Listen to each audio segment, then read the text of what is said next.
منقول ہے کہ بنو امیہ کا بادشاہ عبد الملک بن مروان جب ملک شام میں طاعون کی وبا پھیلی تو موت کے ڈر سے گھوڑے پر سوار ہو کر اپنے شہر سے بھاگ نکلا، اور ساتھ میں اپنے خاص غلام اور کچھ فوج بھی لے لی، اور وہ طاعون کے ڈر سے اس قدر خائف اور ہراساں تھا کہ زمین پر پاؤں نہیں رکھتا تھا بلکہ گھوڑے کی پشت پر سوتا تھا۔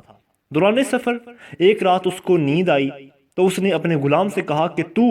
مجھے کوئی قصہ سناؤ۔ تو ہوشیار غلام نے بادشاہ کو نصیحت کرنے کا موقع پا کر یہ قصہ سنایا کہ ایک لومڑی اپنی جان کی حفاظت کے لیے ایک شیر کی خدمت گزاری کیا کرتی تھی، تو کوئی درندہ شیر کی ہیبت کی وجہ سے لومڑی کی طرف دیکھ نہیں سکتا تھا، اور لومڑی نہایت ہی بے خوفی اور اطمینان سے شیر کے ساتھ زندگی بسر کرتی تھی۔ اچانک ایک دن ایک عقاب لومڑی پر جھپٹا تو لومڑی بھاگ کر شیر کے پاس چلی گئی اور شیر نے اس کو اپنی پیٹھ پر بٹھا لیا۔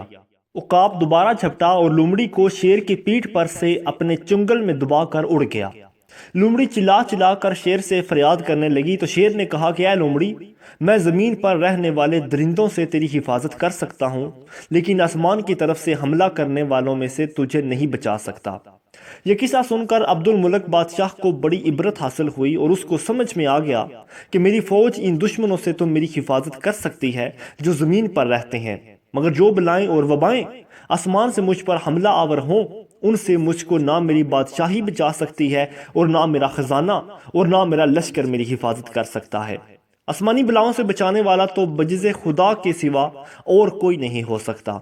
اس بات کو سوچ کر عبد الملک بادشاہ کے دل سے طاعون کا خوف جاتا رہا اور وہ رضائی الہی پر راضی رہ کر سکون و اطمینان کے ساتھ اپنے شاہی محل میں رہنے لگا۔